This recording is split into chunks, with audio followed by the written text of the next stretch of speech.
சிங்கம் 3 டீசரோடைய ரிவ்யூ தான்.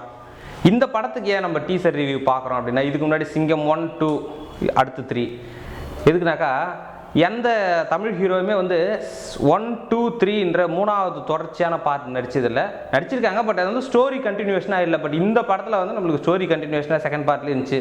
So third பார்ட்லேயே இருக்குன்னு சொல்லியிருக்காங்க. அந்த நம்பிக்கையில் தான் வந்து ஒரு பெரிய எதிர்பார்ப்பு ஏற்பட்டிருக்கு. சூர்யா ரசிகர்கள் மத்தியில் ரொம்ப எதிர்பார்ப்பு ஏற்பட்டிருக்கு. அந்த மாதிரியே பார்த்தீங்கன்னா இப்போ ஃபஸ்ட்டு பார்ட்டில் செகண்ட் பார்ட்டில் எப்படி சூர்யா வந்து ஒரு மாஸ் டைலாக்லாம் பேசினாரோ அதே மாதிரி தான் இந்த படத்தையும் பேசியிருக்காரு.